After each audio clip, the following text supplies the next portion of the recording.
get us started, and then whoever joins us will join us. My name is Ebony Rose Thompson. I'm the chair of the Ward 7 Education Council. I want to make sure that we have two board members right now, two other board members, that they introduce themselves. I guess Laura and then Marla.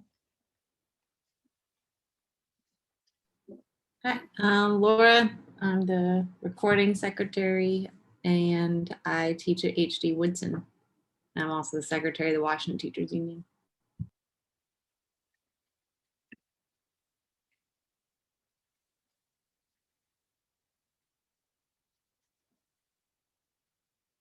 Marla, you're muted. Is she muted and first? Just muted.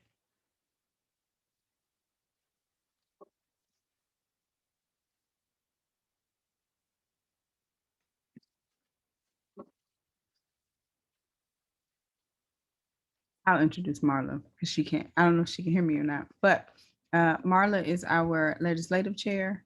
She lives in Pembranch. And Nzinga Tall just joined us. She's our corresponding secretary. And that means we have a quorum, which is awesome.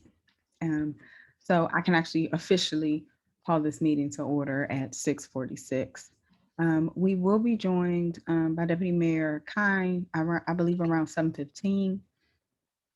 We do have some business actually to conduct first, so we'll get all of that out of the way before he joins us. I guess starting just with Laura sharing the minutes. It is that time of year where we have elections, not tonight, but we'll share like the elections procedures and get a report from the nominations committee so people know how that process works. And then we'll be joined by Deputy Mayor Kihn. So I'll turn it over to Laura.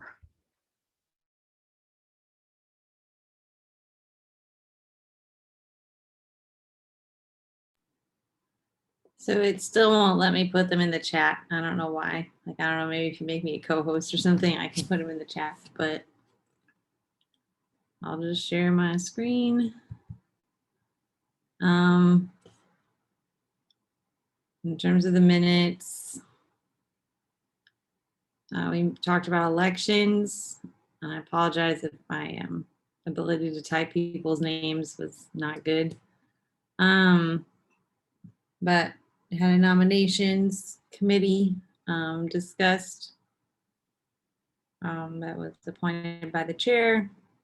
And then really the rest of the minutes are more like, I guess, notes as best I could, kind of take the information presented by our guest speakers and then really just got into the Q&A.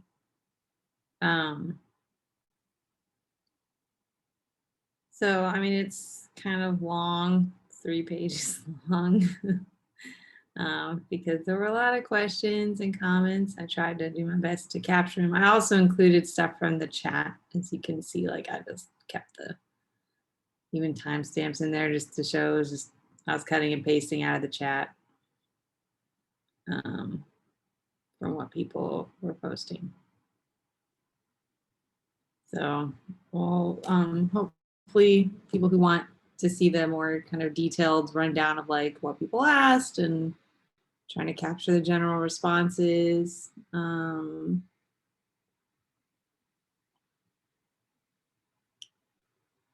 That we can email them out. And then I also kind of pasted, people posted things they thought were budget priorities from the chat. So that's it. No, we don't have any votes from last month, do we? Nothing was voted on. No. Are there any other questions about the minutes? And we will send them out.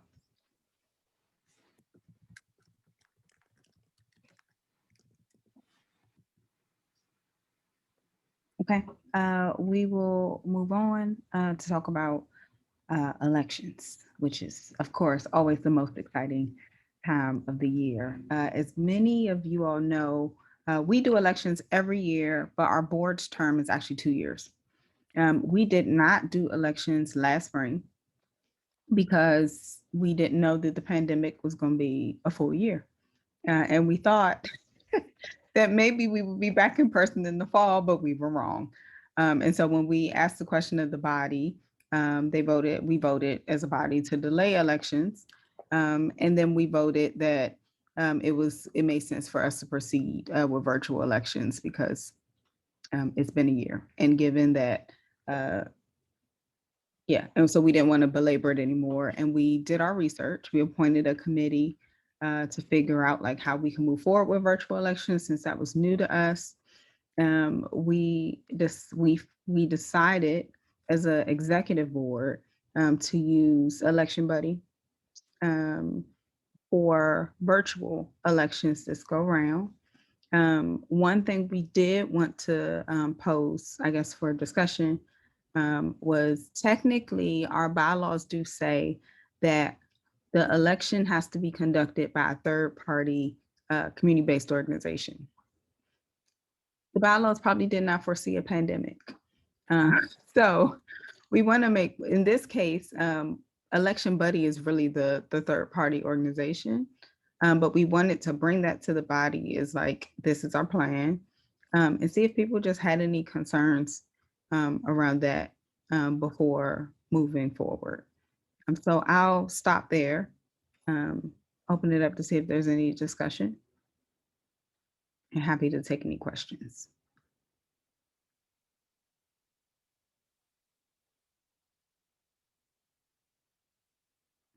I can't tell if people are like, can't get off mute or there's no questions.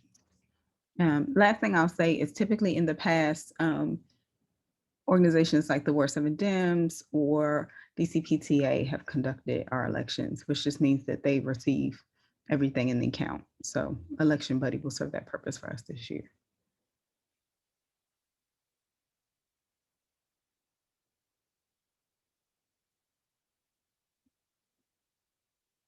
Okay. I see a thumbs up. I don't see any concerns in the chat. So I'm going to assume that we're good with that. I think if that sounds good, I got a thumbs up from Allison. So we'll move forward with that. I want to make sure that we still talk about like what our procedures are and give a chance. Allison Kerner Brown is one of the members of the nominations committee, and she'll do a rundown of like their report out for this meeting. We'll also give some space to take any nominations from the floor, and she'll detail nominations, like our nominations window as well. Yeah, so Allison, I guess I can turn it over to you. All right.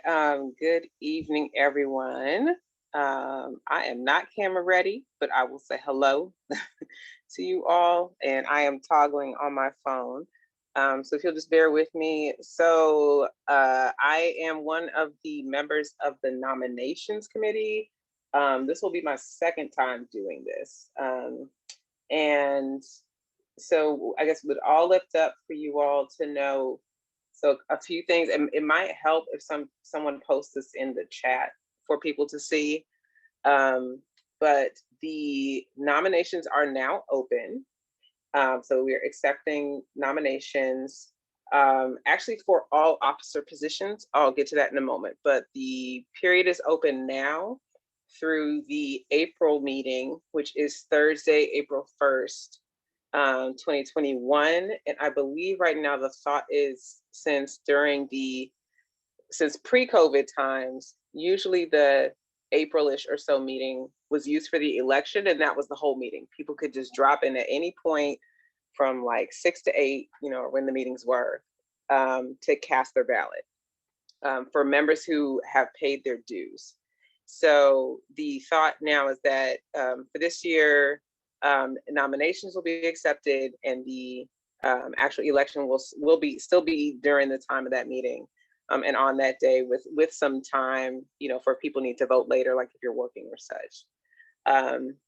But I will read out the positions that are available for nominations, and what is going to be different this year is usually in an election, we're voting on half of the exec board.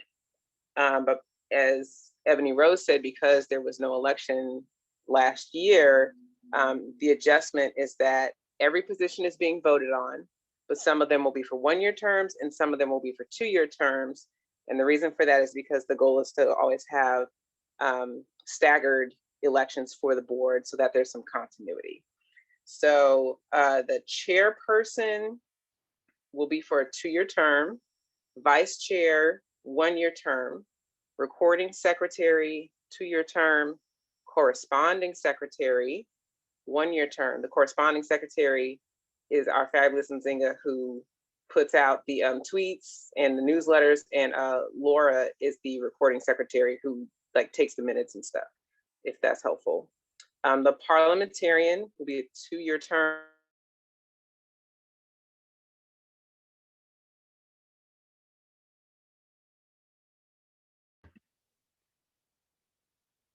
Allison, I think you went out. I can't hear you.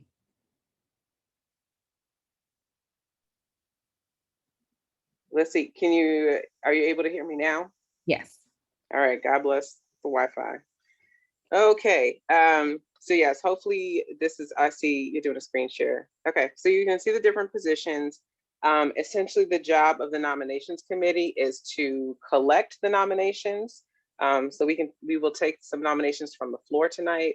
And then also there is an email address that you can email to either nominate yourself or someone else for any position. If you would like to be an officer candidate, you do need to either declare tonight or send an email, and that is ward7ednoms@yahoo.com. And the nominations committee is who has access to that. So essentially, we'll just keep an eye on the email account for the next few weeks and do a tally of people who are interested. What will happen before the actual election is there will be an opportunity for anyone who needs to pay dues, who's eligible to be in the Ward 7 Ed Council, will need to pay your dues if you want to be on the ballot. And then the nominations committee will cross-check that with the treasurer to make sure that the people who are on the ballot are dues paying members. And then again, the election will be April 1st. So all of that can be shared and posted in the chat. Yes, the voting will be done virtually during the April meeting and will be open beginning at 6:30 and remain open for an hour after the meeting adjourns. And to vote, all Ward 7 Ed Council members who are current with their dues are eligible to vote or become an officer. It is a simple majority to win. Or in the case of 3 or more candidates, the highest number of votes will be received. There are no runoffs, and Election Buddy will essentially be utilized to tally the results. So the nominations committee does not tally the results. All we are doing is collecting the names of people who are interested in running for offices. And then we will cross-check that with the treasurer to make sure that they are eligible dues paying members. So I believe that is, have dues paid by March 26th. I think I covered all the major points. Any questions, or for the exec council committee members, anything else you would like me to cover or comment on or emphasize? So I guess first, any questions?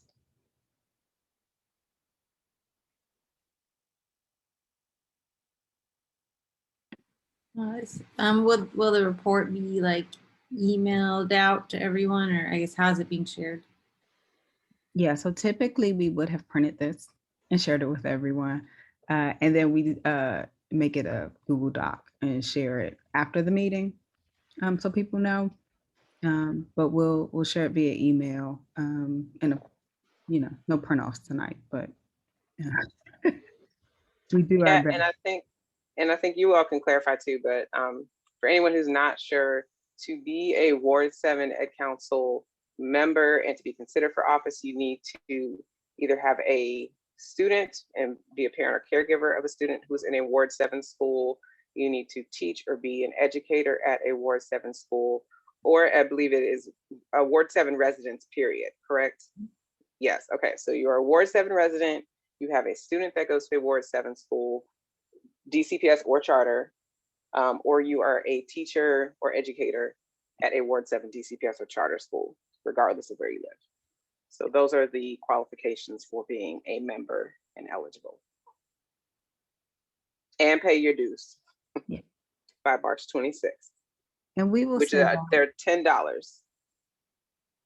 Allison, you have done this before. And we will send out, just like we do every year. We do the sign up for the elections as far as the dues and everything via Eventbrite. So we'll send a link so people can participate. Any other questions about the nominations committee's report? Can I self-nominate myself now, or it's another time in the meeting to do that? I am going to make an announcement, and once we get all the questions, I will get Allison will be able to take nominations. Thank you. Just regarding paying dues, is it just that the nominees need to be paid by the 26th? Because I think we've done in the past where people could kind of walk in and pay and vote. Mm-hmm. Nominees need to be paid by the 26th because we have to produce the ballot. We need time to, cross-check. For everyone else, we have done it so people could walk in and pay. What I don't know, and I guess we'll have to double check, is what that means for Election Buddy. Since we're doing it virtually this year, I don't know if we'll be able to do it like on the spot. So we're gonna need to do a little bit of homework rather quickly. I had a quick question. Is the account, for example, set up to receive like PayPal or Cash App or anything like that? To your point about Election Buddy, being the way to vote, are you going to put it in the Eventbrite so that way people can? Yeah, we're gonna leave it like we have in past years. So we're trying to keep as much as consistent as possible. We'll do the Eventbrite because it prints off a good roster for us really easily. And then we'll send the people who have registered, everybody who's registered will send a ballot. So my other question will be, because I know this has been a thing past, if people are like, why do I have to pay, or don't have the ability to pay, what happens then? If people are like, why do I have to pay? The answer is because that's what it says in our bylaws. If people don't have the ability to pay, we'll do what we've done every other year, and essentially someone will just make a donation on their behalf. Got it. I'm also thinking about like students. Email us. Students are free. Students have always been free. But adult people, because I know we have some adult people who ask that question every year. That's why. So the answer for adults who have a question about the $10 dues is you have to pay because that is how you become a member. But if you truly have a need, essentially someone will cover you. Like every year we have people who, they might pay $20 and say, like we literally, and they'll say like, if anybody needs it, like cover them. So that's totally possible. So we don't want it to be an actual hurdle, but we do need the money for things like being able to pay for the event, like to be able to pay to do Election Buddy, because we have to pay for that. So, any other questions? Going once?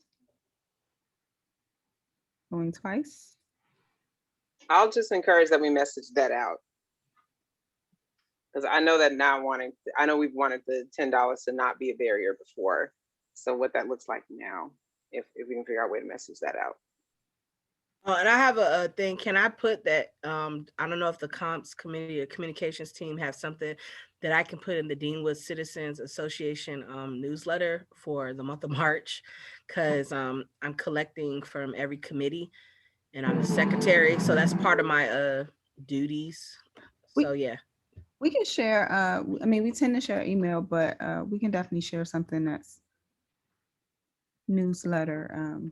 You can pull out. But we do make the election announcements, as Zinga put in the chat for people who can't see it, on our listserv. So we send the email, and then like across social media too. So I'm sure there's something you'll be able to pull. thank you. All right. This is the last call for real because I want to be able to take nominations. Or Allison will take nominations, but I want to signal that we're closing this part off. Going once, going twice. All right. Chance. Oh yeah, we don't want Kimber to voice his feelings. He's not eligible for any of it. All right, so Allison, I'm going to turn it back over to you so we can take nominations, so you can take nominations for the positions because I can't do that. All right, and you all can thank my husband and partner who has stepped up to start putting children to bed so I can actually sit down with a pen and a piece of paper. So I will open the floor. I'll go through them one at a time. But if something's called, feel free to continue to make nominations for positions. So we will start with the nominations for chairperson, which will be a 2-year term. The floor is open. I'd like to nominate Marla Dean. Marla Dean. Oh, I did forget. Are we asking people if they accept now?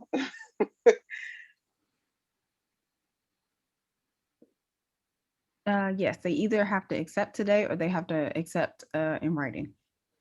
Okay. I'm noting that Marla Dean has been nominated. Marla, you can take your time to accept that or not. Are there other nominations?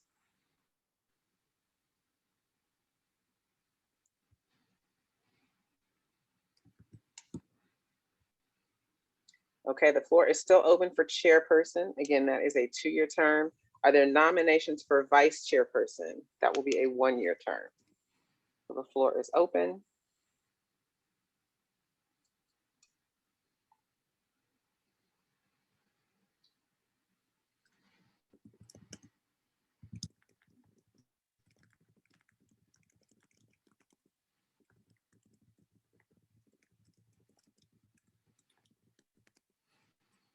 Okay, the floor is still open for vice chair. I'm going to open the floor for recording secretary. That is a 2-year term.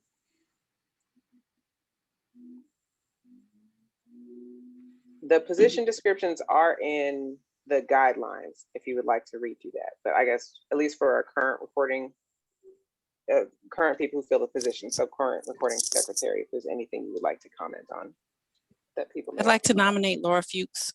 Yes, I was about to do that. Okay. I accept that. Okay, nomination of Laura Fuchs, that has been accepted. Any other nominations for recording secretary or any of the other positions? Okay, moving on to corresponding secretary. And so again, this is the PR arm. Are there nominations for corresponding secretary? That is a 1-year term.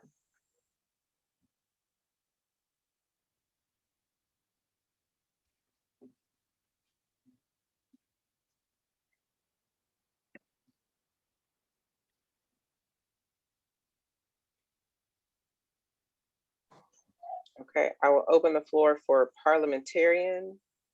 That is a 2-year term. Are there nominations for parliamentarian? I would like to nominate myself, Patricia Stamper, for parliamentarian. Okay, Patricia Stamper. And since you are self-nominating, I'm going to count that as you are also accepting the nomination. Are there nominations for parliamentarian? That is a 2-year term.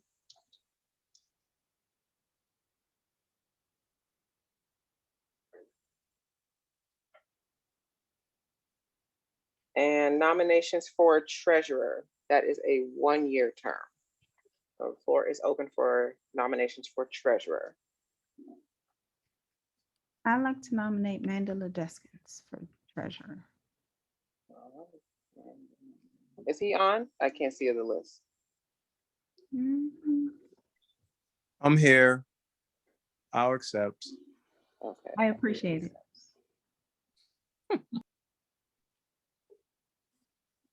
Okay, so the floor is open for nominations for all positions.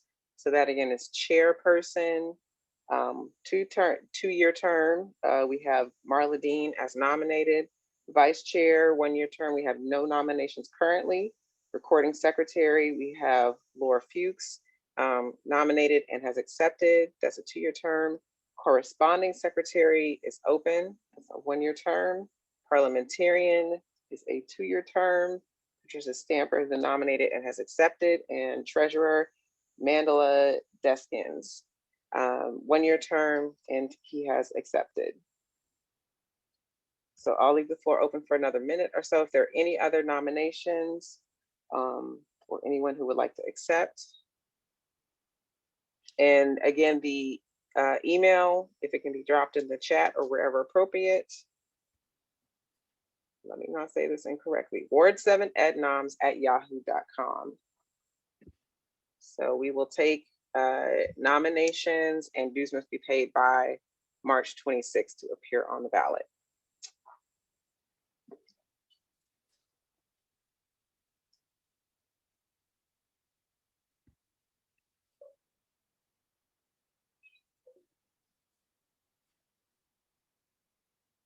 Okay, with no other nominations, I will start recording this with the rest of the nominations committee. And thank you, everyone. Please think about it, consider. And anyone who is nominated will be followed up with so that they know that they are on the ballot. Or they know that they have been nominated. And we will ask them if they would like to appear on the ballot. And we'll accept. And with that, I will turn it back over to Madam Chair. I also noting, I see in the chat that Marla Dean has accepted the nomination for chairperson. Humbly. Still counts as an accepted, humble or not. Awesome. So that is all of our business. I believe Deputy Mayor Kihn has joined us because he is always prompt. And he's actually a little early.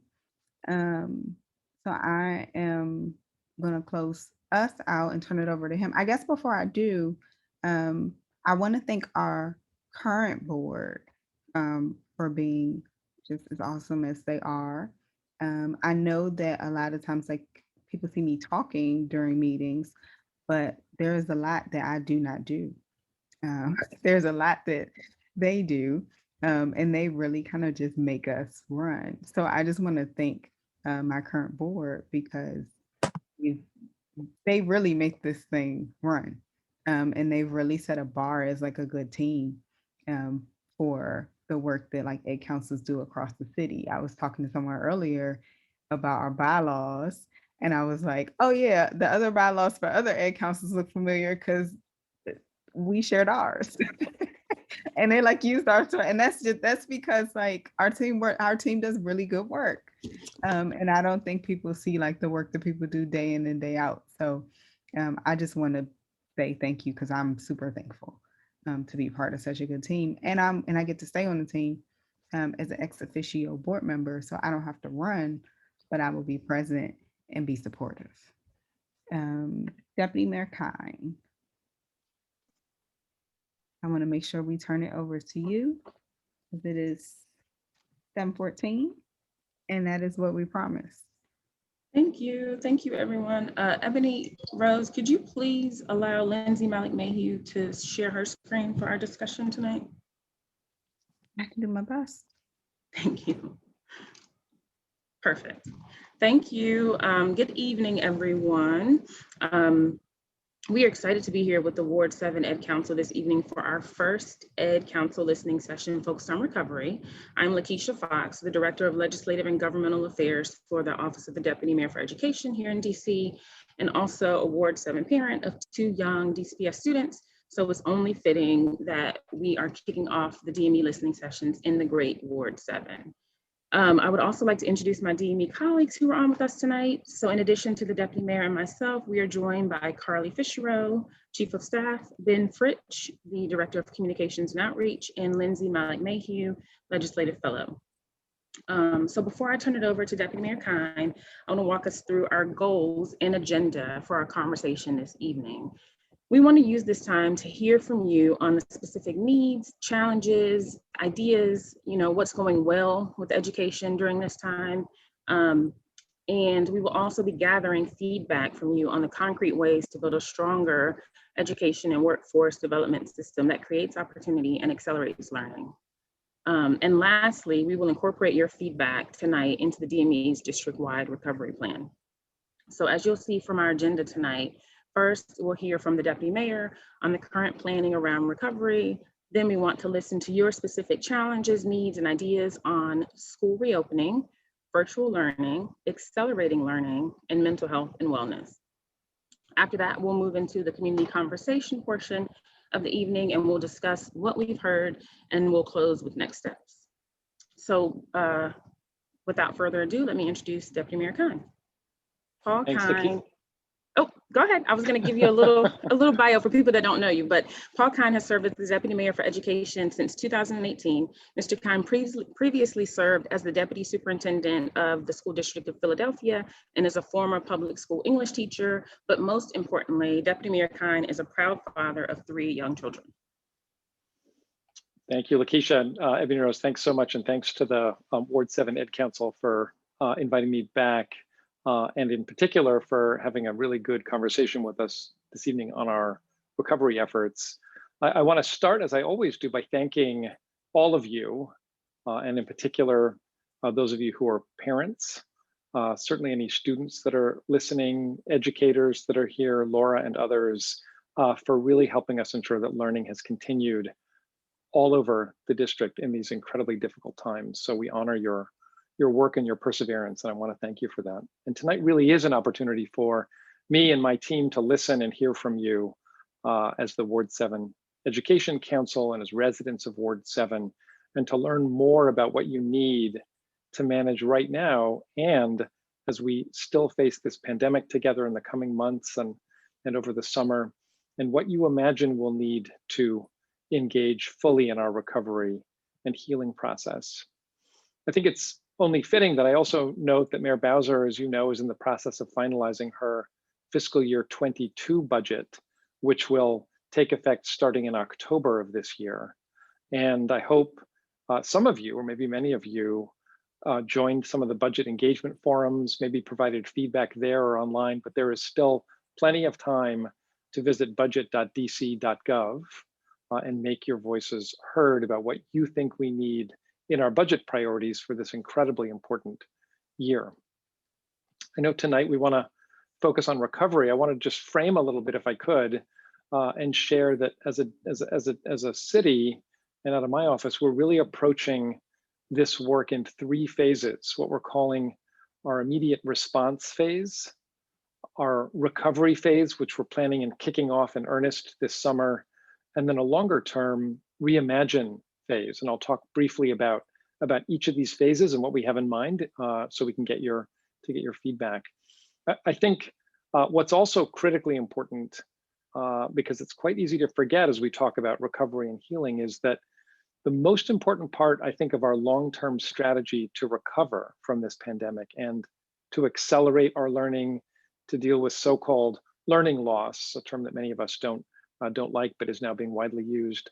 But the most important part of that strategy is actually happening right now in our schools throughout our city. I mean, it's very clear to me, and I think I'm sure many of you, that our best approach to mitigating any slide in learning is ensuring that our students continue to receive the highest quality teaching and learning experiences that we can provide in our schools, whether those are occurring virtually, as they are for most of our students still, or in person, as we are able to provide for some of our students. So I just wanted to make that point. We've got up on the page here, if you're able to see it, some of the specific actions and activities that we are planning on pursuing in each phase, which you can see here, which comes from feedback that we've gathered from community members, from parents, from educators, and certainly from many of our school leaders. And here, what we're saying in the response phase is that we want to make sure during this time, as I've just mentioned, that students continue to have access to high quality virtual learning experiences. We're also working, as so many of you do, to ensure that students stay engaged and safe and connected to caring adults. We're focusing with DBH and school communities on mental health services during this phase. We have come to deeply understand the importance of supporting teachers, both in adapting to virtual learning, but also for teachers' wellness, as teachers have really been working above and beyond. It's important to care and attend to teachers' needs.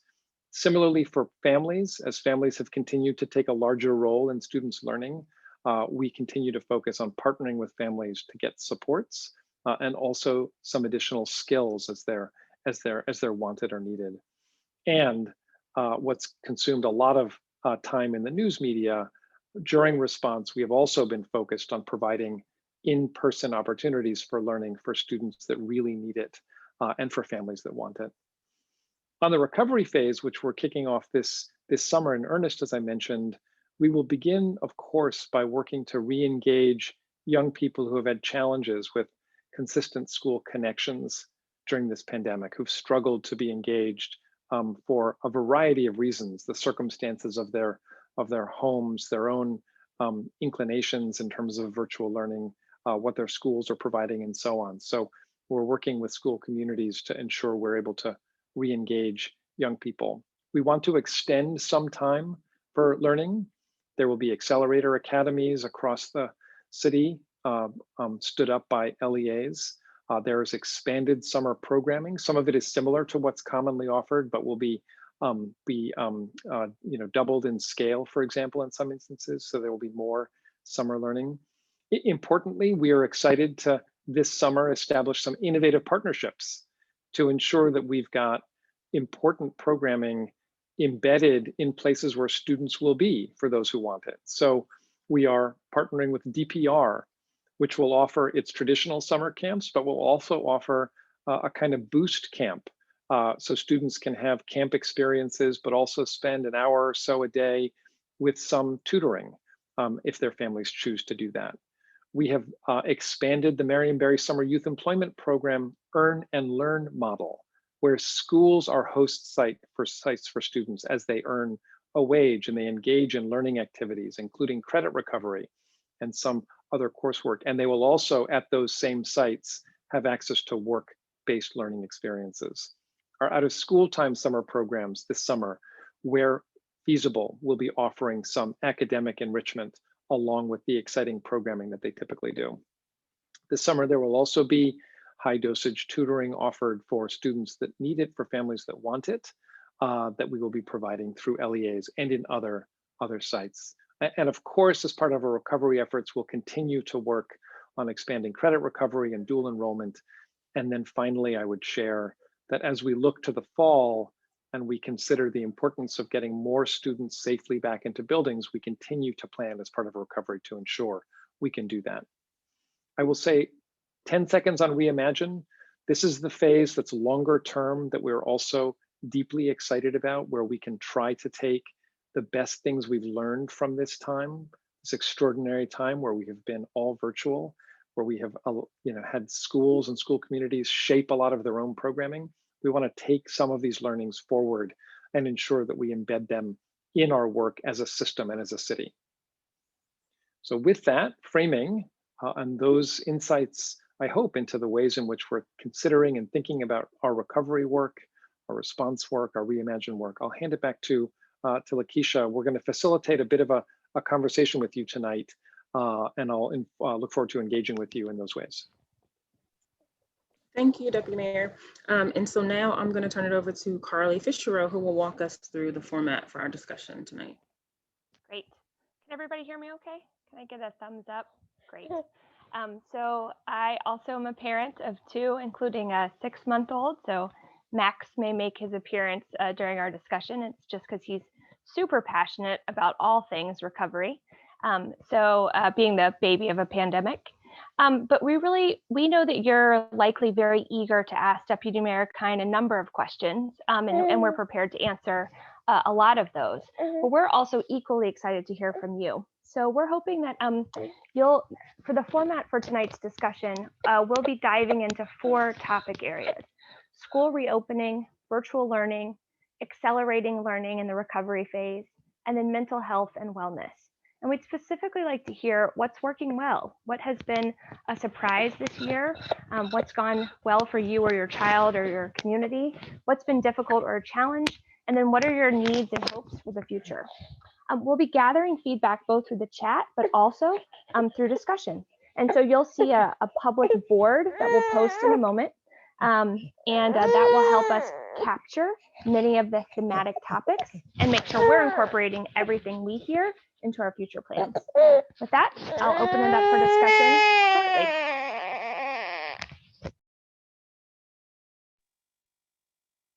So please, as Carly said, feel free to drop into the chat. You'll see the Jamboard showing in a second, and we will capture what we hear. If you'd like to verbally provide feedback on those 4 areas in these 3 questions, feel free to raise your hand and I'll call on you and we'll type it onto the chat for you, but also just feel free to drop into the chat any feedback on what's working well, what are the challenges, and what are your needs for school reopening, virtual learning, accelerating learning, wellness, and mental health.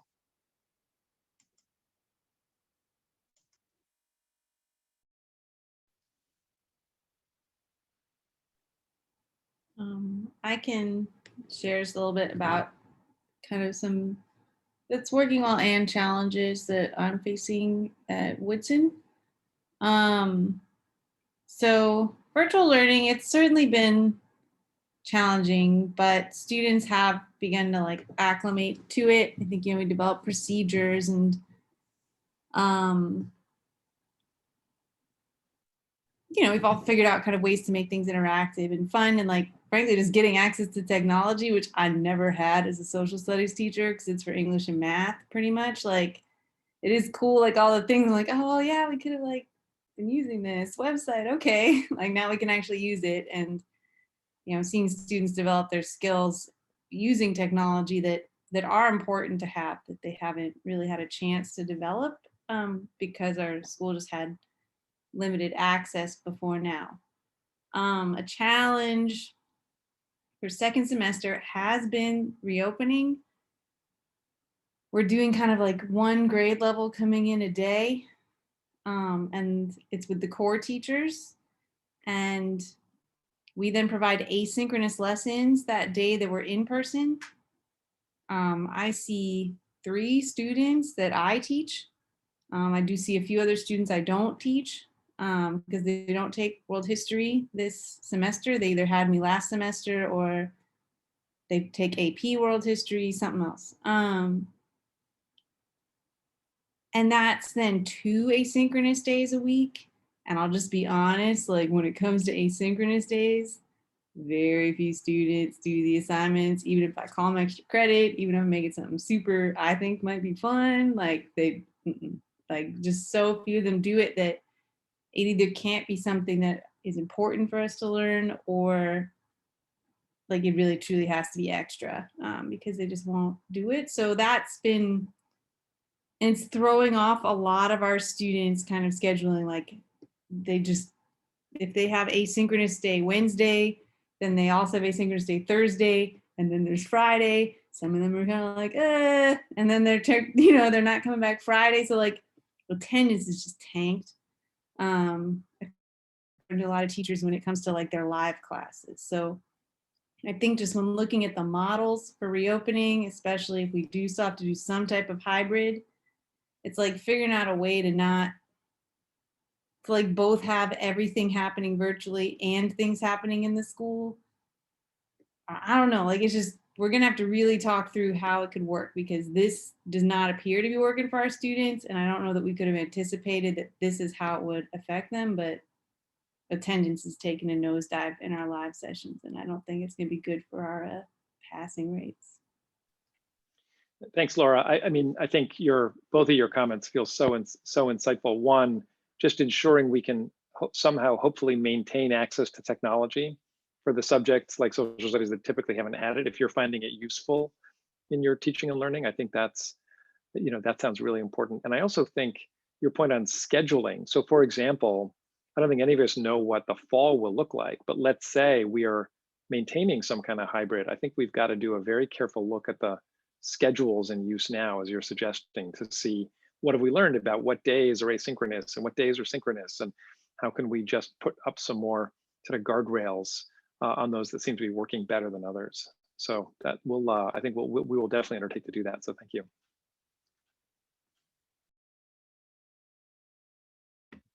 I believe Maxine has her hand up. Yes, I do. Good evening. I just wanted to also speak to how distance learning is going. I'm a special ed teacher at HD Woodson with Laura. I echo the sentiments of the general ed teacher, but as a special ed teacher, it has been extremely rough. Especially since with the disconnect between IC and DCPS about what we're supposed to be doing through virtual learning or what have you. It just seems like it's a lot of additional paperwork that we have to do.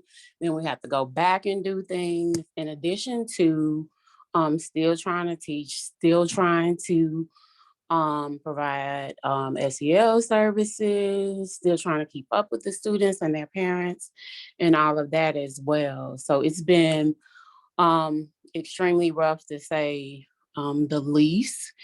It's not as bad with the students per se, because for the most part, the special education students, those are my students that actually show up. So the courses that I've had, that I have students that receive special education services and students that do not receive them. So our inclusion classes that I co-teach, most of the students that attend live sessions daily and actually complete and turn in work are the students that are receiving special education services. But we definitely going into this new recovery plan, we definitely have to take a hard look at the students, our vulnerable population per se, especially those students that receive those services. Thanks, Maxine. Can I ask you, if you don't mind, to just talk a little bit more about what you think they will need, maybe just a minute or two to start? Well, first of all, the students that receive special education services, a lot of them don't actually have the interventions. And I can't really speak to elementary school. I can only speak to high school, the population that I teach. But they are definitely going to need some intrinsic intervention. It's going to need to be, I think the biggest issues as a special education teacher, I teach everything. I normally have been doing English for 10 years, and now I'm in science. And the way that the curriculum is laid out through the scope and sequence, our students that receive special education services have a really hard time with that. And the fact that it hasn't been broken down for them. The special education teacher is expected to do that themselves, but it's something that needs to happen. More work needs to happen over the summer with those students. Those students are to be in high school and be on kindergarten reading levels or sixth grade reading levels. To get there like that, we've already done them a disservice, but we are going to have to somehow grab a hold of them and make sure that we provide some type of intervention, something better than what the district currently offers for students that receive special education services on a high school level. Thank you. Mm-hmm. Deputy Mayor, there's a couple of questions in the chat also from, not questions, but comments in the chat from teachers who support or work directly with students with special needs. So I wonder if Patricia wouldn't mind sharing your comment, or if you're able to. And she's talking about some of the challenges she's facing supporting students in the in-person learning format, particularly a really interesting one about like how when you have multiple devices in the room, it causes a lot of technical issues and echoing. So anyway, Patricia, would you, since we're on the topic of special education, do you mind sharing or elaborating a little bit more about your comment?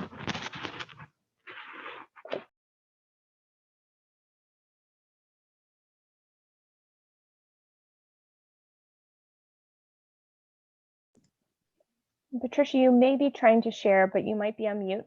And if not, then for the good of the group, for those who can't see the comment, I will read the comment. And then Patricia, if you're able to get off mute or add some additional context, that would be awesome. Otherwise, we'll transition to another community member. So Patricia said, I'm assigned to in-person learning at Minor. I work between 2 cohorts supporting students in a special education ELS and ILS classroom. That's early learning support and instructional learning support, intermediate. The issue that I find with multiple students using multiple devices in a classroom is that there's a lot of feedback. There's a lot of echoing noise. I do not know that this is a technical support issue, but it is an issue when I'm teaching live in person with students and to students virtually. So it's a real technical challenge. Trisha, anything you can add on there? If not, Yeah, we'll, so great, thanks. Yeah, so today, especially my ET15 just had to take off. So I literally ran the read aloud small group and morning meeting, but because it was I had 2 other colleagues with their computers on teaching live. One was teaching in another class, and we also had 2 students. So that's what, 2 kids, 3 adults, 5 devices in one room. But I had to literally walk out, go down the hall to use another, like go into another space to be able to teach, to not have that echoing noise. I don't know if that's a technical issue. We try to get further apart. It's like a beep beep. It's the kids freak. They have a negative reaction to that. So, and it's rather annoying when you're trying to hear your partner or your other adult friends in the live session, and then it just comes across as a bad presentation virtually. And the kids, they're 3 to 5, this ELS room, and it's not a good thing. Then in the afternoon, it's the ILS sped class. The second cohort that I'm assigned to, is the same issue. We kind of sit apart from each other. But the difference that I realized is that they're using laptops and we don't have to sit as far apart. In my morning class there, it's tablets, because it's early childhood was assigned to tablets. So I don't know if it's a technical issue or a Teams issue or a building thing. I'm not sure.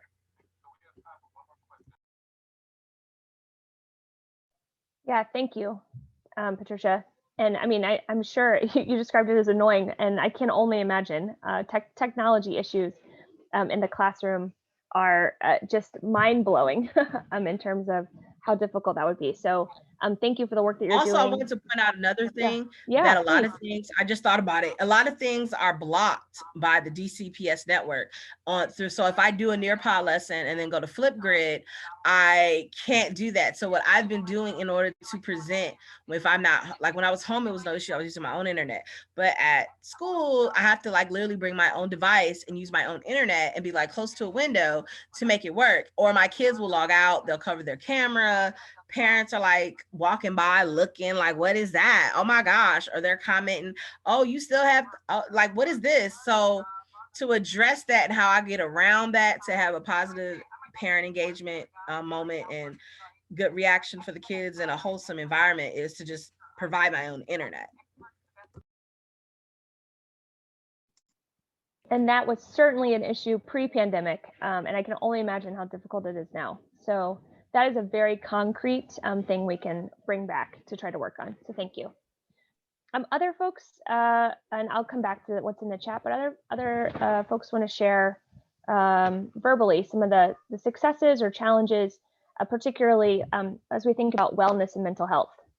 Can we go to Allison? She has her hand up. Great.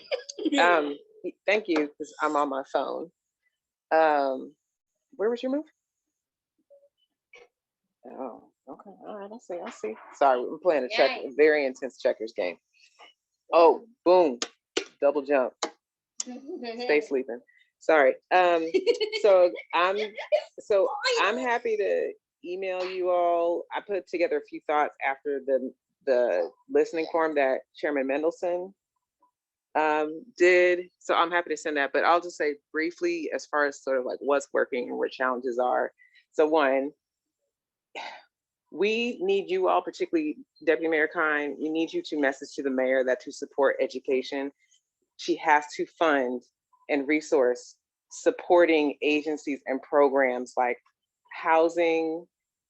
You know, we talk about families who are quarantining and doing distance learning, and have challenges from mold to just everything with housing. Like housing needs to be invested in. We need parks and rec. I'll tell you as a parent, I'm open to things that are outside. I am not, and from what I have seen, particularly from DCPS, that has not engendered any further faith in the ability to do not only safe in-person learning, but also in-person learning that's actually like enjoyable. Like I don't want to send my child to sit in a rectangle all, a square or a rectangle all day. She can go up and down freely and move about the house at home. But I would love to be able to drop her off because we go to the playground. So, and we do see other families there, not everybody, but we do see other families there.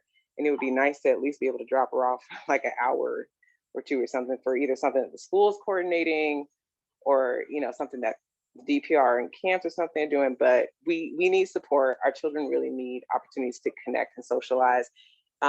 We've been at our school, she's in first grade, so we've been at our school for this, the third or fourth year. And, it helps that, I already had a number of her classmates, like the parents' numbers were already in my phone, which was, a great help.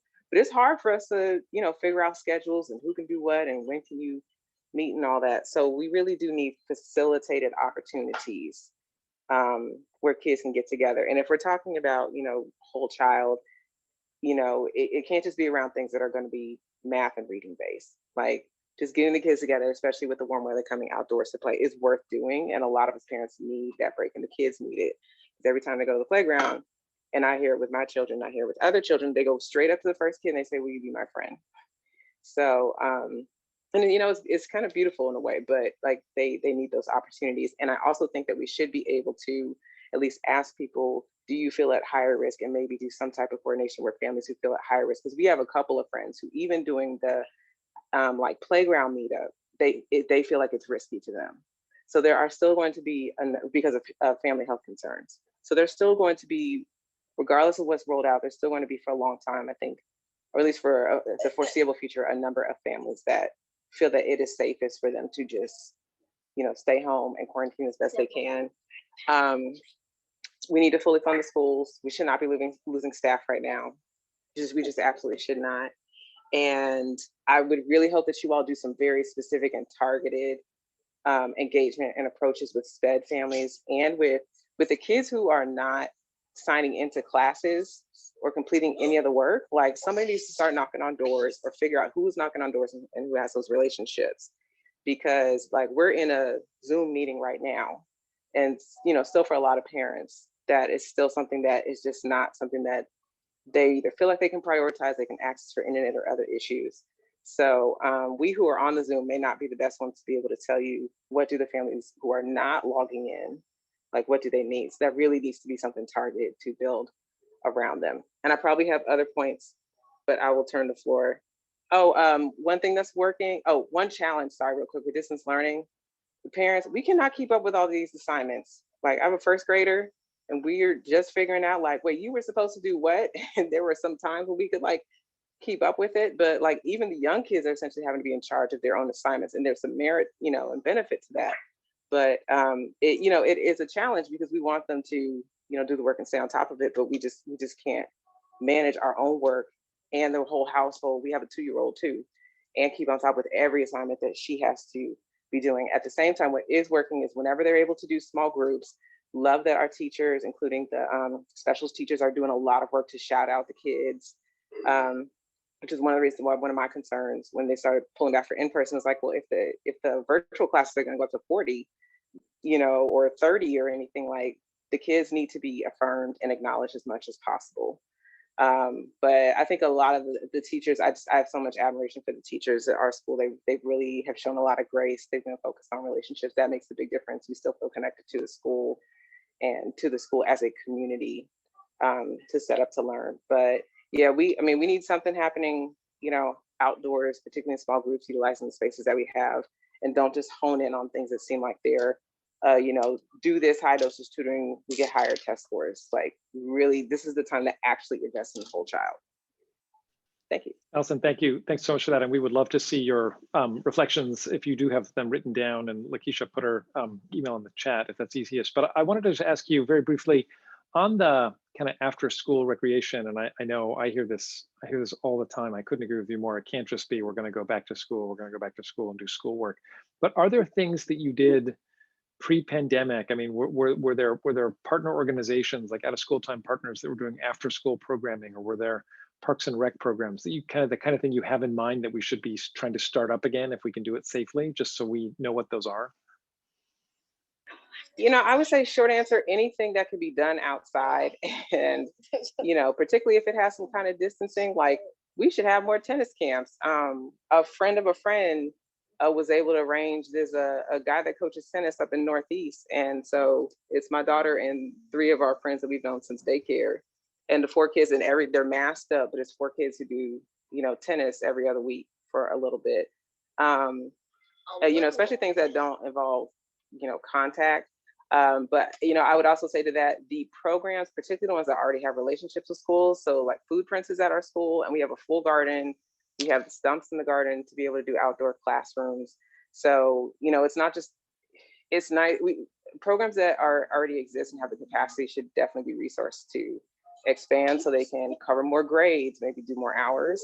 But at the same time, it really helps if you already have those relationships and know the school, because each school community really is different.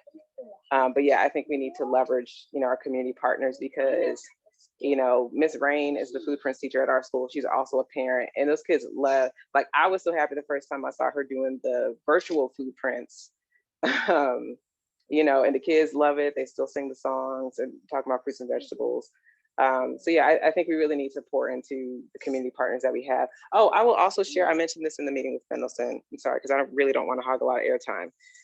I would like to suggest that you all really reconsider the restrictions on the school day, because for instance, I know that Title I schools have, I don't know if it's by law or whatnot for DC, but they have restrictions on the amount of recess, which is in part to make room for those reading and math blocks. I think the kids need a lot of play, including at school, as part of the strategy to come back. Anything around SDL, or just wellness needs to include play, particularly for the young kids, but even for middle schoolers and up. So things that can encourage and create more time and space for play, more small group discussion. We just don't know what kids are going to be coming back with that they've been carrying and how that's going to manifest. So I think the more small group and individual attention that kids can get, the more opportunities they get that aren't just drilling into reading and math is what we need to build out, because that will all contribute and support. Thank you. Thank you. There are quite a few other comments about the need for socialization, so starting in for very little kids all the way up through high school. So happy to continue to kind of lift some of the comments from the chat on socialization or shift gears a little bit. Other folks want to share? Yes, Coach Charles, that's who it is.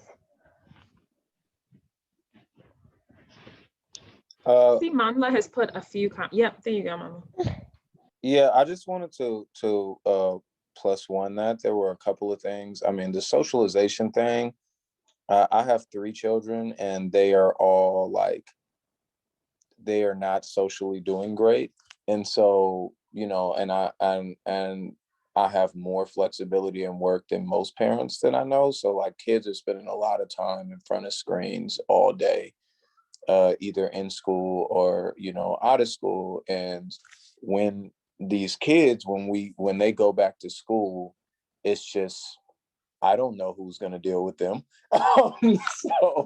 But I think that it should be just something, that really is kind of like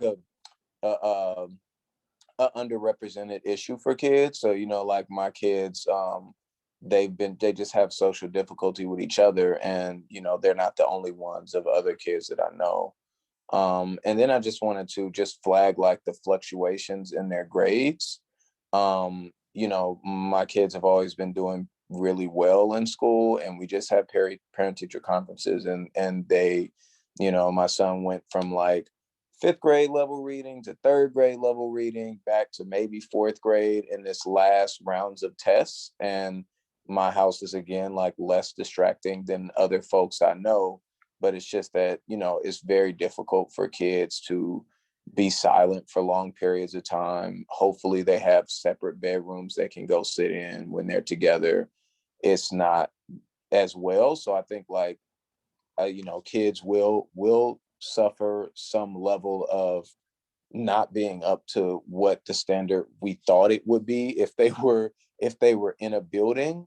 But you know, I think that there is also like the socialization is a major issue. And I guess the last piece of feedback is that, and I think I put this in the chat too, like I really, the ability to see my kids like what they have done and they haven't done in an electronic system has been really helpful.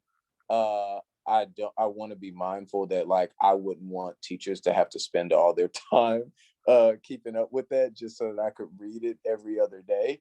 But it is definitely helpful for us to try to keep up with their work a little better. But and I guess lastly, I have a mentee who is not in as good a situation as I am, and just to like share some feedback on what else is happening. I mean, and this also relates to my kids. It's just that kids are just tasked with like an unreasonable level of responsibility. Like they basically have to school themselves.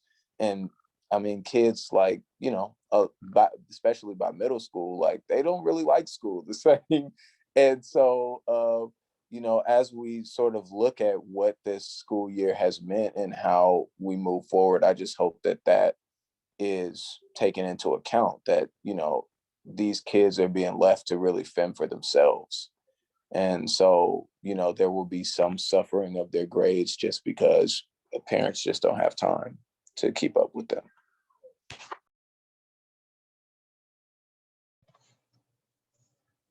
Thank you so much. And again, thanks to everybody for all your chats and all your suggestions, and also for the huge shout outs to all the educators that are in the chat. We should really just spend the last 10 minutes closing with all the accolades for you all. You guys have done an amazing job. We'll take another comment or two, and then we'll turn it over to a few questions for Deputy Mayor Kihn. It looks like Ron had a comment. Yeah, thank you, Ebony. And a lot of the responses here are already well, like on the nose. I would just say one thing. I was just reading an article in the Post about just the way in which we're kind of setting two sets of standards for public and private schools. And I've generally been concerned about reports on the school reopening front. I have been a lot of people have been a very big advocate for improvements to how we report outbreaks at the school level.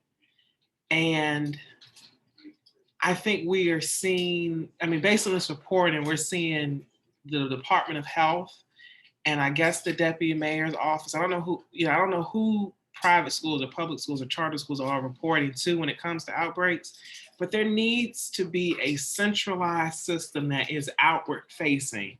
Because I don't know, I mean, you look to Maryland, you look to Virginia, you look at other states like Alabama, they are reporting either at the district level or all the way down to the individual school level when outbreaks happen, how many cases, positive cases have been reported at these schools. And I just do not understand why DC is not doing the same for all of its schools.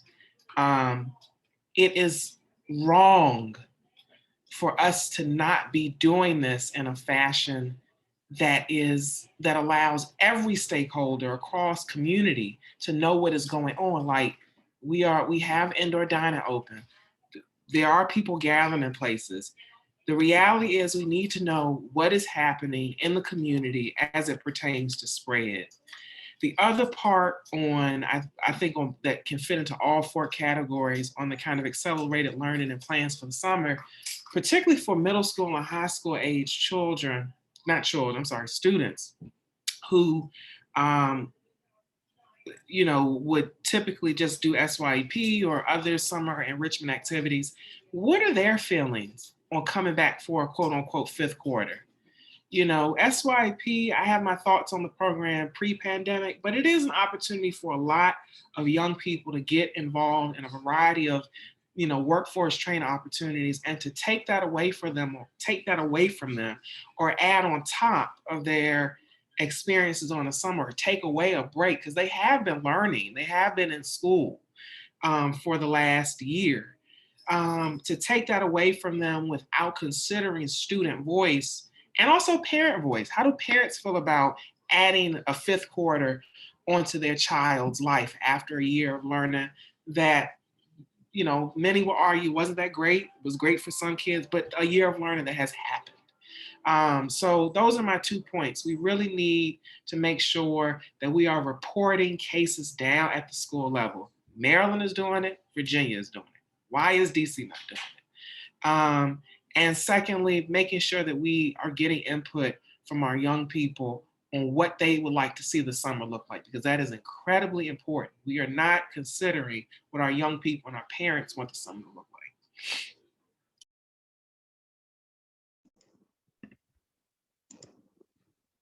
Thanks, Ron. I see Vanola has her hand up too. Vanola, but right quickly before then, Ebony, what time do we have until? I don't want to cut the conversation short, but I want to make sure we're clear on, we don't want to hold people longer than we're supposed to. Our meeting adjourns roughly at 8:15. I always do a last call for questions. Okay, perfect. So, I mean, yeah. Okay, Vanola. Okay.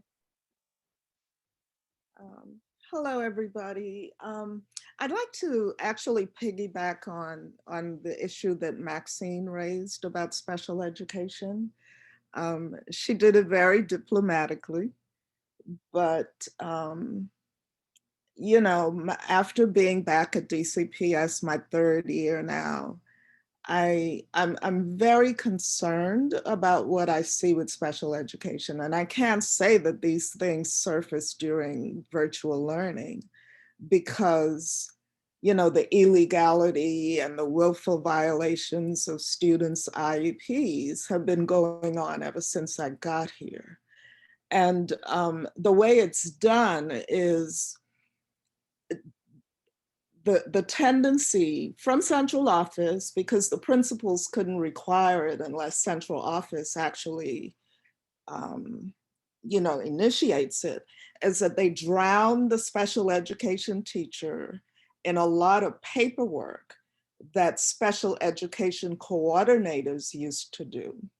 So we're actually doing the job of a special ed coordinator, and we never get around to doing the job of teaching, which means working with our students, seeing that they're getting their accommodations and modifications, monitoring their IEP goals, both transition and academic. We don't have the time to do that anymore because we're drowning in paperwork that special ed coordinators used to do. And DCPS, unlike the way it was prior to mayoral control, have taken out all of the special ed coordinators from schools. Some schools have them, but not that many. So you work, the high school where I work at, we're doing the job, say, of a special ed coordinator, a transition coordinator, and we teach classes, and we're case managers.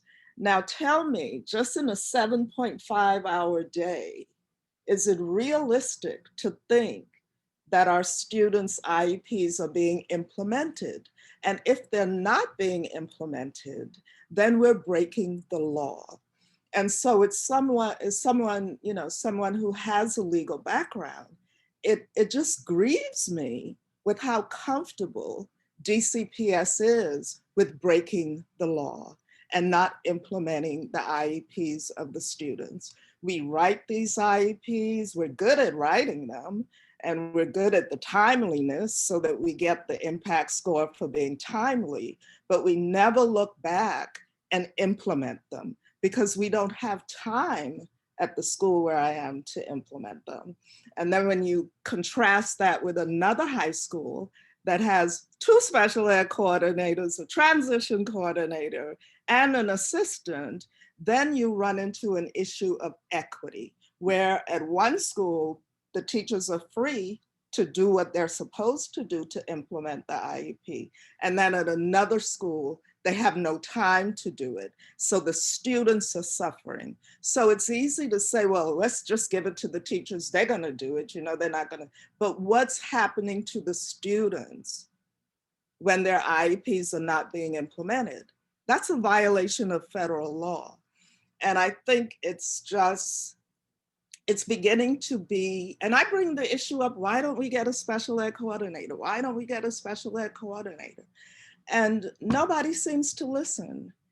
And I know you can file a complaint with OSSI against the school, but who wants to get into a combative relationship with their principal over not implementing the IEPs of the students under our care? So hopefully you can do something about that, sir.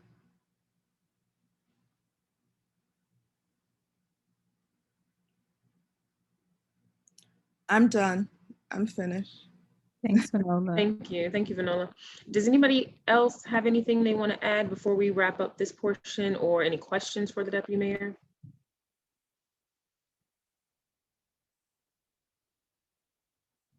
If there are no questions, that will be a first.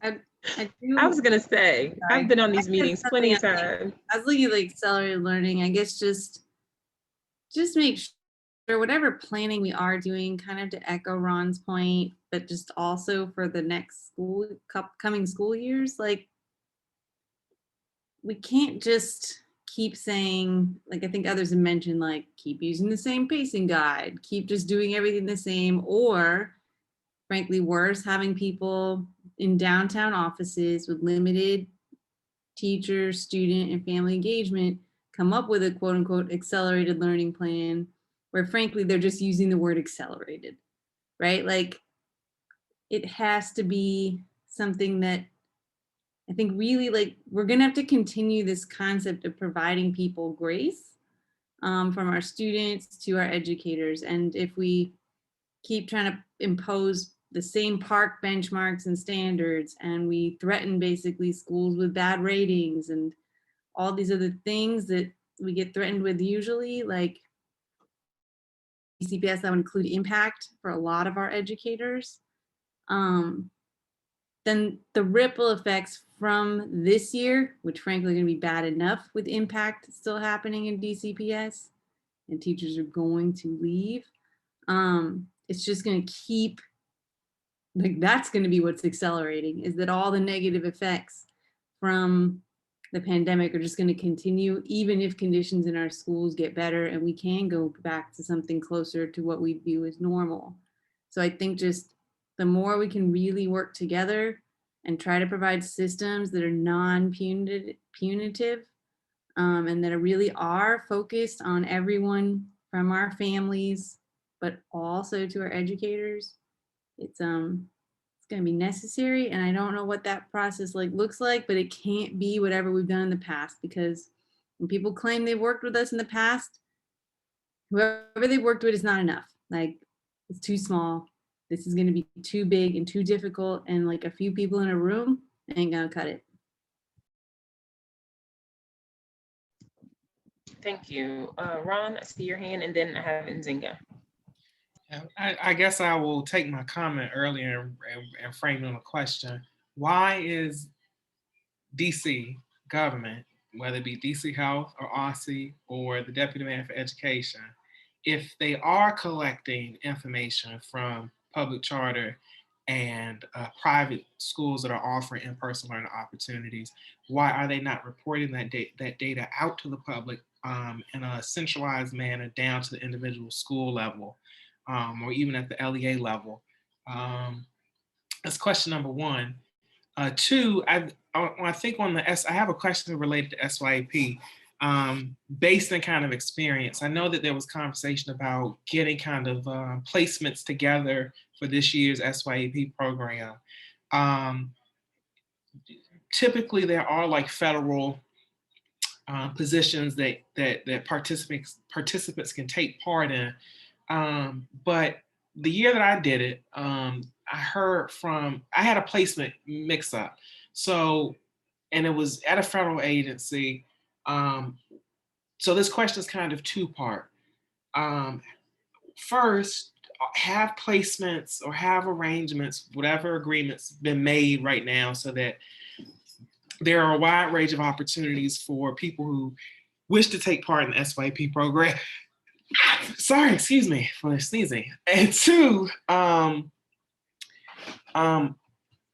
is the work being done now to make sure that students that, for instance, that want opportunities in the federal side where those federal opportunities are available, is the work being done now, whether it be background checks, whatever needs to be done for SYAP participants to take part in those roles.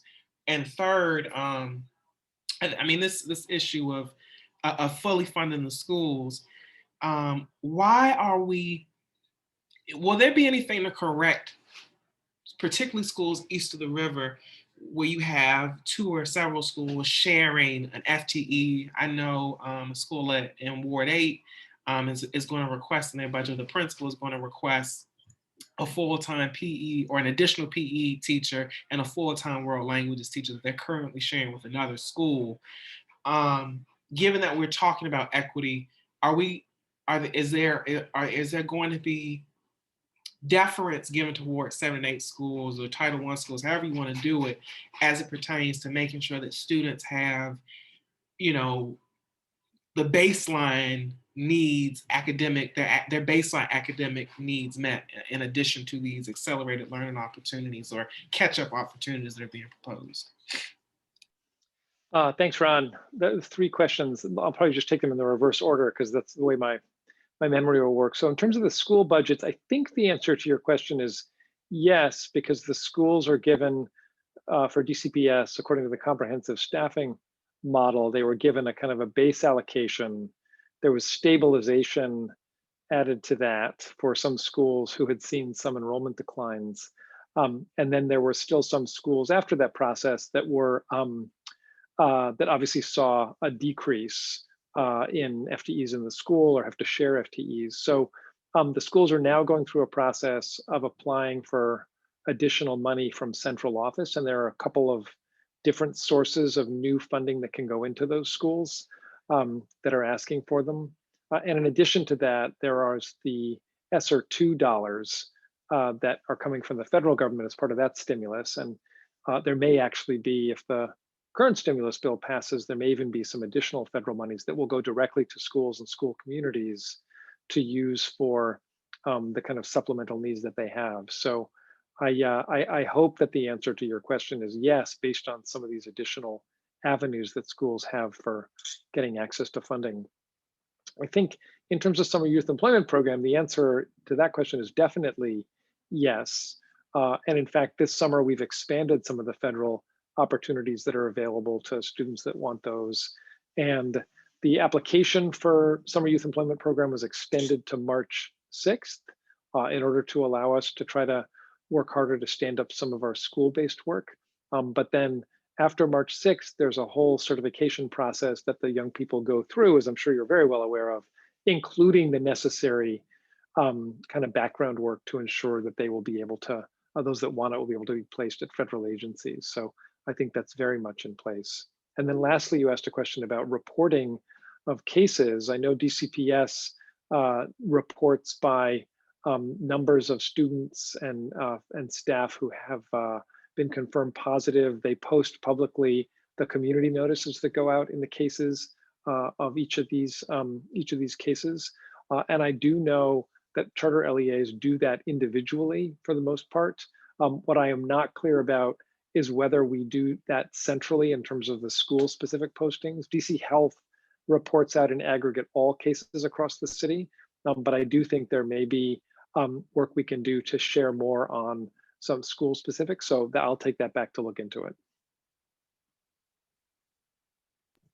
Okay, we have Nzinga and then Patricia, and that might be time because I think we have 5 minutes left.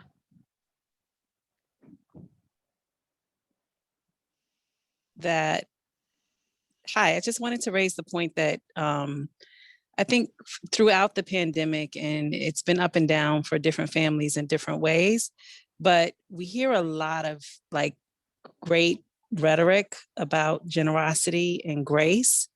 But I'm hoping that in the ensuing years, and I think Ron or someone else raised this point, that we really find ways at the policy level to actualize that for both teachers and for students.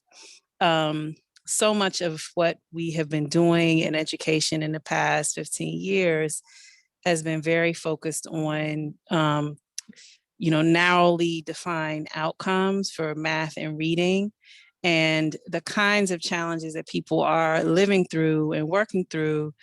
Like I'm anxious about a quote unquote return to normal, where we're talking about grace but not actualizing it in policy, particularly when it comes to different kinds of assessments and testing, and how that'll impact school level funding. The recovery for this is going to be a years long process. And I'm curious about how DCPS in particular is planning on actualizing this implementation of grace. I think it's a really good point. I won't take it as a rhetorical question. I think it's a serious question. I know Laura talked about it earlier, and I think this question about what will our policies look like next year in the first, let's call it, the first full academic year in which I hope we will feel like we're in a recovery posture.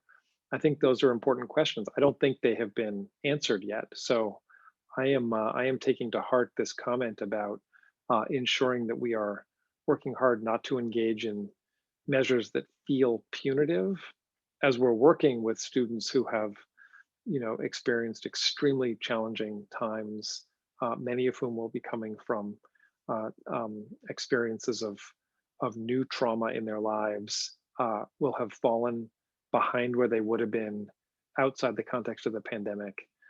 And so, we've got to make sure our attention, energy is all focused on them. So that is a comment that I feel like I've heard from a couple of folks tonight, which I'm grateful for. So there is I don't think there's an answer yet to that question, but I think raising it makes clear that we have to figure that out.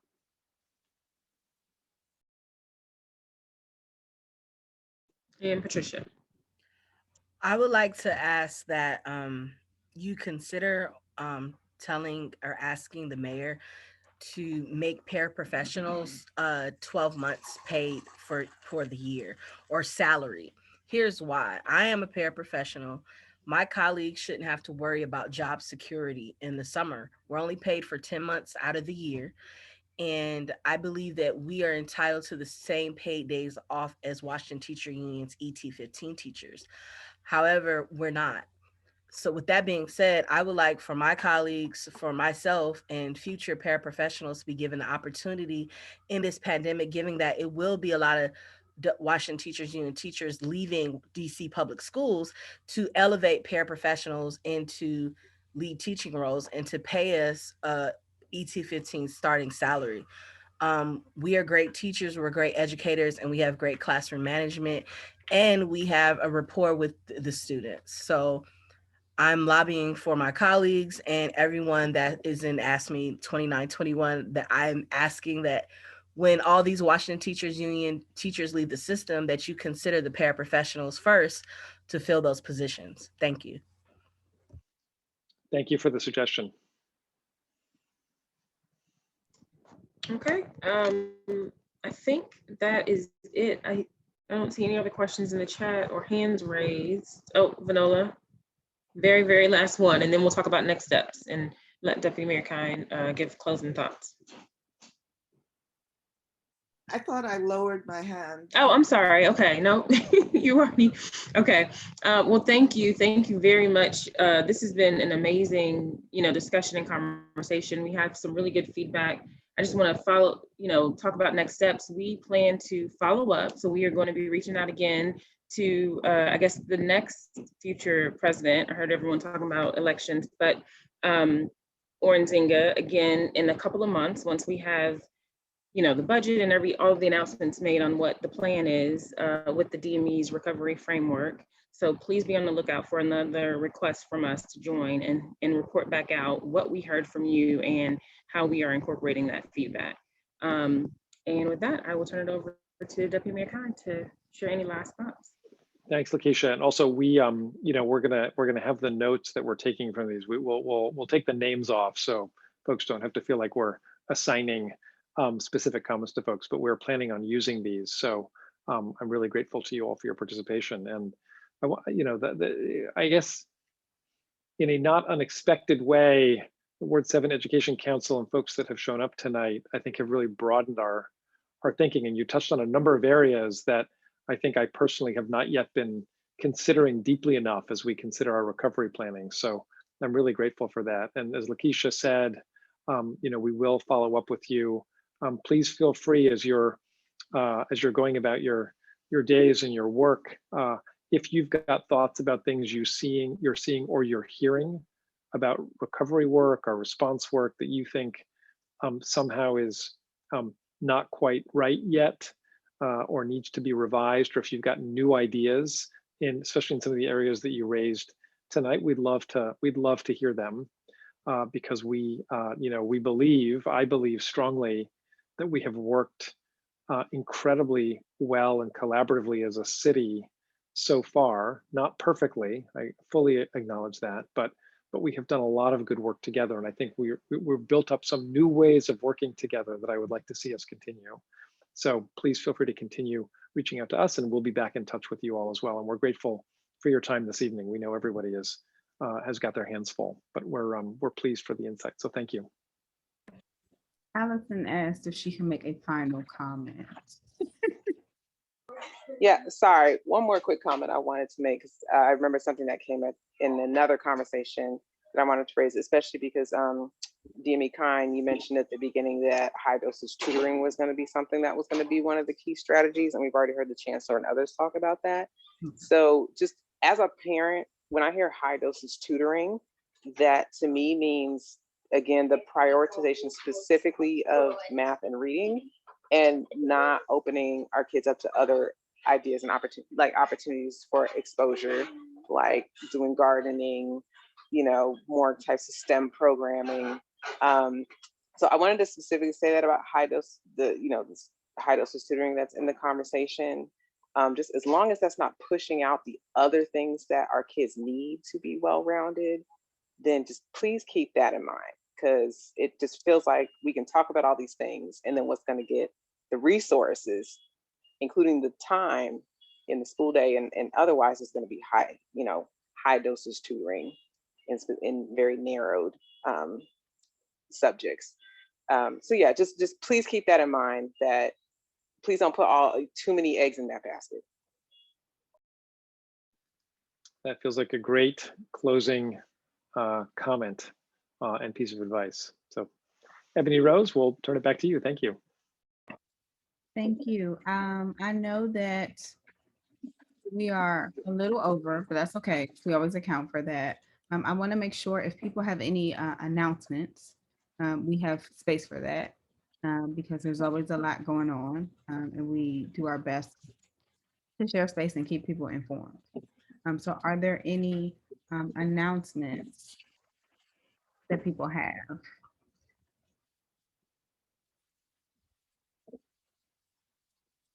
Going once, going twice. I think that may also be a first. This is almost like the no questions. Friendly reminders. So friendly reminder, Marionberry Summer Youth Program. I think we sent that out Deadline extended to March 6th. If people have not applied yet, please encourage them to apply. I actually think that we'll be hosting a couple of young people at the state board, which is exciting, or at least I'm excited about it. So that's first friendly reminder. Second, I guess this falls into the category of announcement.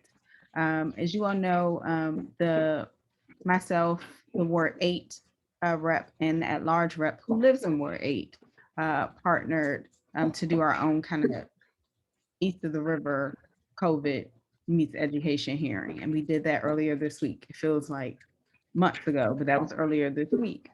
As a follow-up to that, we'll actually have some other engagement, like actually going out. There'll be outdoor engagement in case people want to share their, concerns, hopes, dreams with us. But we'll make sure to keep people abreast of those dates when they're scheduled. We're going to do 4. And so we'll let you know. So 2 and 7 and 2 and 8.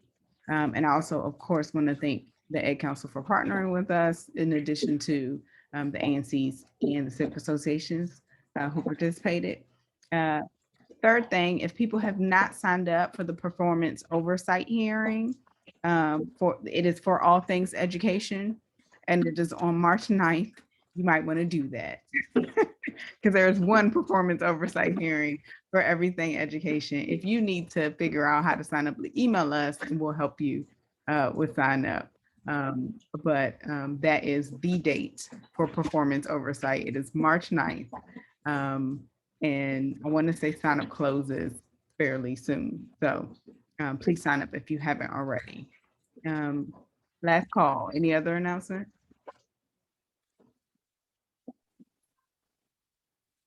Hi, everyone. I'll just quickly say, Ebony, I'm about to say that.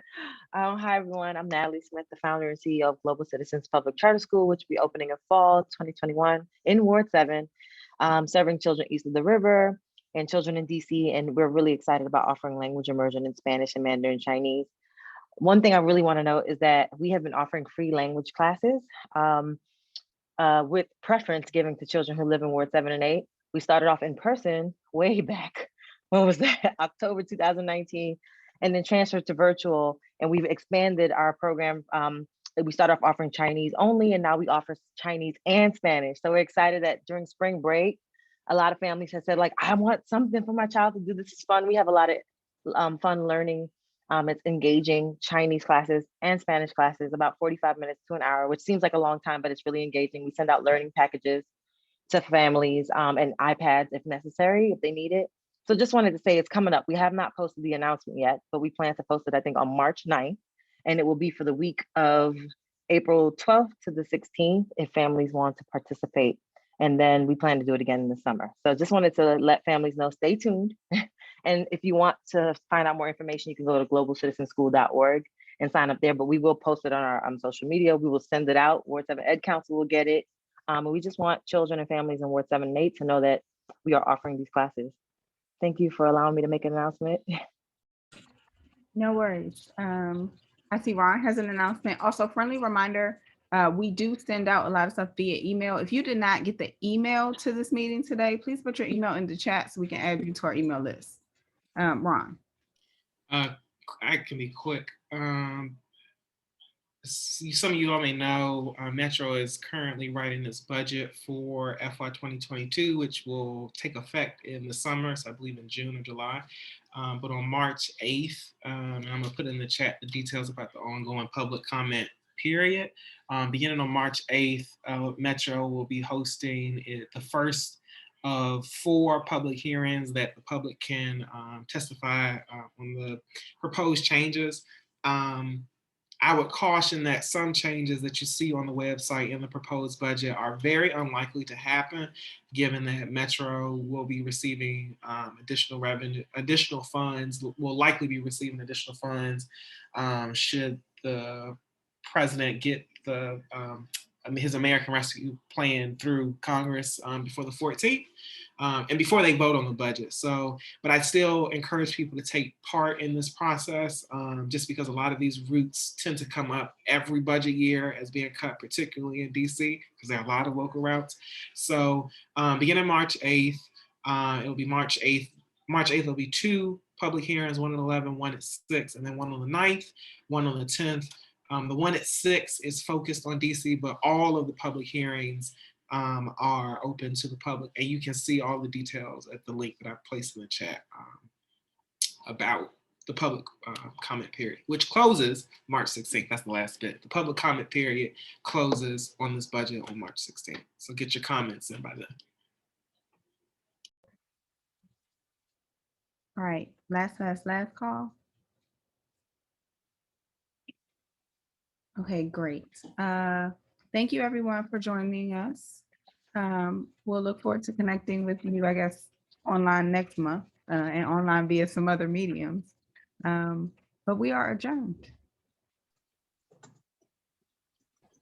Thanks. Have a good night. Thank you. Thank you. Bye, everybody. Thank you so much.